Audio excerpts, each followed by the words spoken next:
up to the Vidui Gadol, Zadnu. Zadnu means we have acted wickedly. It means that a person has acted in a way that he's not supposed to act, but he had the wrong thoughts, he has the wrong mentality, and that's what caused them to act the wrong way.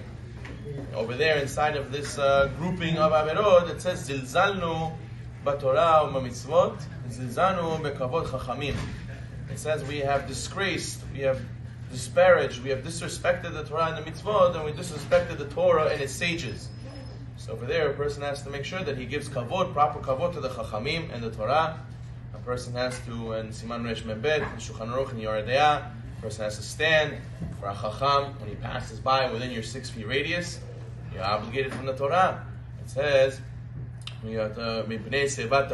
because of old age you should stand up. And you should honor the face of the zaken. Who's zaken? Not old.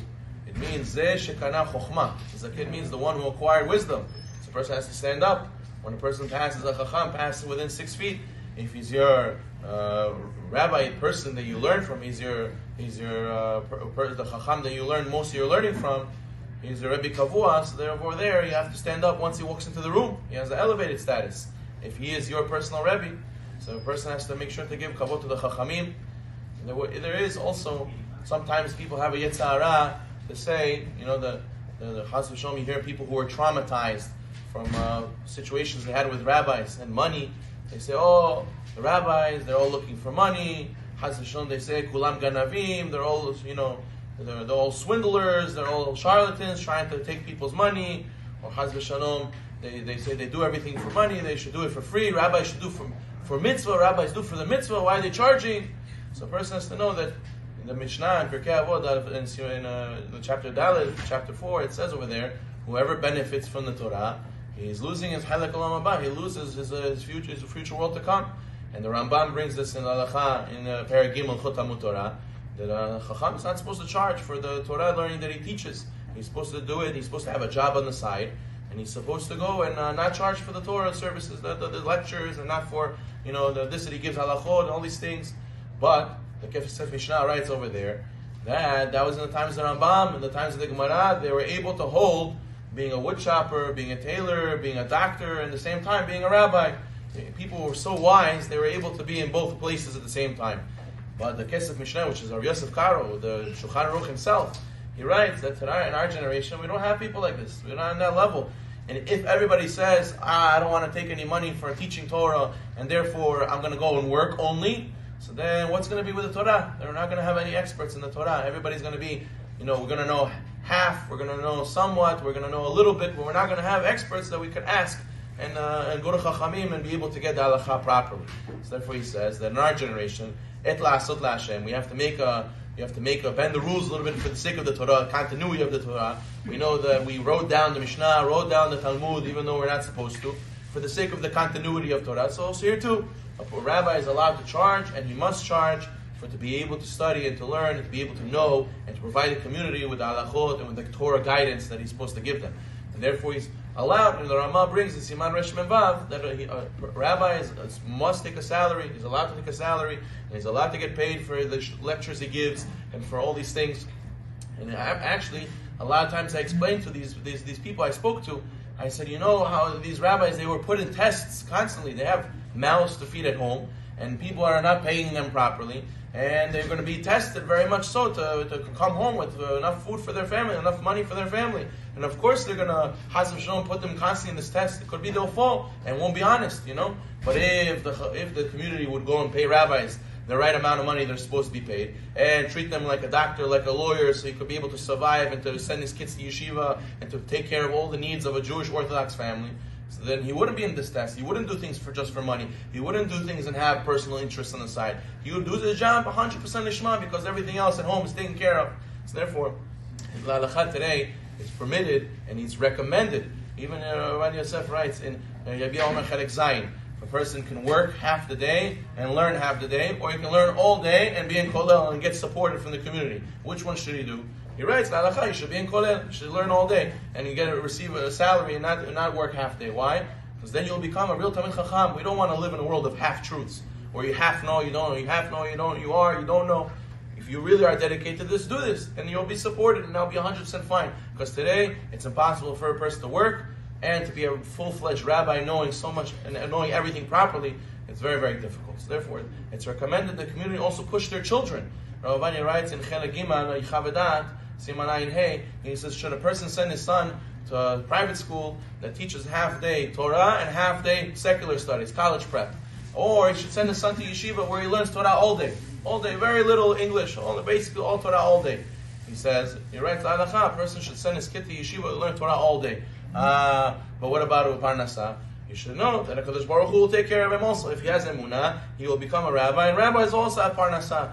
Show me a rabbi who's begging in the streets today in our community. Our community, forget other places. We don't know about other places. But in our community, rabbis who are going door to door asking for tzedakah. They're not. They're going to have Parnasa also. They buy a house also. They also marry off their kids. They also send their kids to yeshiva. They will have. But a person who says to his kids, you have to go to this yeshiva and you have to go to college. Why? Because I don't want you to cry to me afterwards you have no money.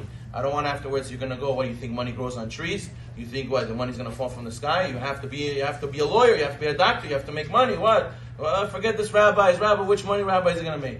So a person has to know that the rabbis in our community are supposed to be the highest and most people given the most kavod in our community. Why? Because you imagine, we had no more doctors. Nobody wanted to be a doctor anymore. And what would we do? We would be lost. 1 generation, 2 generations, we would have no doctors. Will we all get sick? What would we do? So the same thing with the chachamim. And the chachamim is even higher because it's for our neshama. And we would completely be lost. We will, Chas v'shalom, be intermarriage. Chas v'shalom, no one would know the halachot. No one would know what the holidays. We would come to shul. We wouldn't know how to pray. We wouldn't know how to do the mitzvot. We take out the Torah. Who's reading the Torah? Rabbi, what's halakha? Someone passed away. What do we do now? All these things. The person has to think of these things. And he has to encourage his children to look up to these people. The Talmidei Chachamim are supposed to be people who are, derech eretz, and people look up to them and say, wow, look how they dress, look how they act, look how they speak.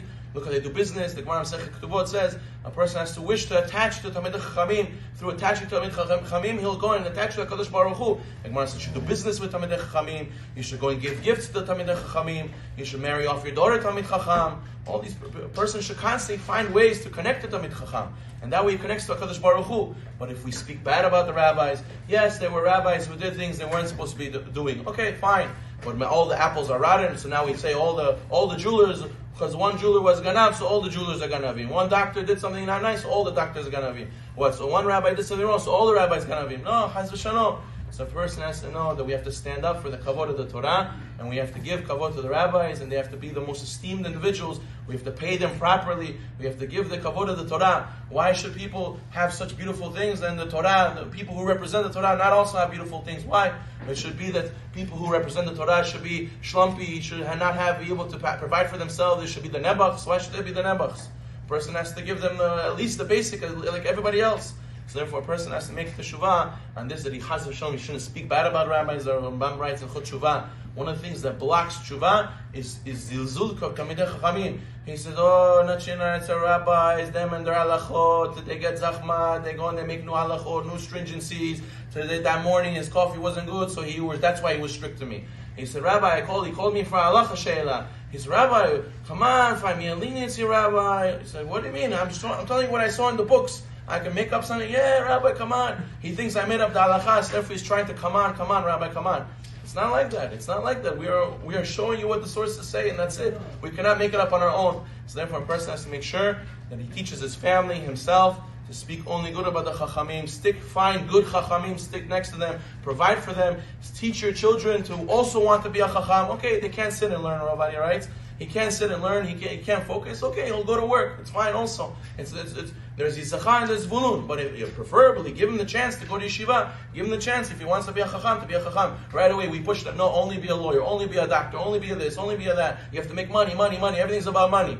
In the end, the people who are chasing the money, they come crying to the rabbis. Rabbi, put my life together. Put my shalom bayit together. Put my kids together. We chased the money and we ended up realizing we made a mistake. So therefore, Rabotai, we have to make Teshuva and this idea of making sure we have kavod, chachamim, and the Torah.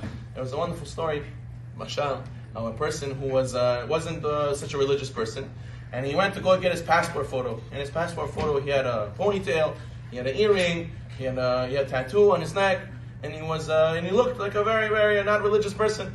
And then he ended up doing Teshuva, and then 5 years later, he completely changed around. He's a yeshiva man. he got married, he raised some children, and the son is already 6 years old, and it's time to renew his passport photo. They're going to Eretz Yisrael, and so he goes and he sees his father's old passport photo from 10 years ago, and he sees how his father looks, and he says, Abba, who is this man? I don't recognize this man. He was very embarrassed. He says, listen, this is how I used to look, this is how I used to be, but I changed, I completely changed. And he was very embarrassed. He wished he could have changed his passport photo sooner before his son saw. And therefore, the mashal is the same thing with us. On Rosh Hashanah, Hashem takes a passport photo of us. Hashem looks at us, how we are, and the whole year is based on how we look on Rosh Hashanah. So therefore, a person has to know, yes, you can make Teshuva during the year, but you're going to be stuck with the same passport photo. It's going to be embarrassing. You wish you had more bracha. So therefore, we have an opportunity now to change, to take our passport photo, look a little bit different. We should utilize it and not sleep and take the month of Elul for Teshuva. Baruch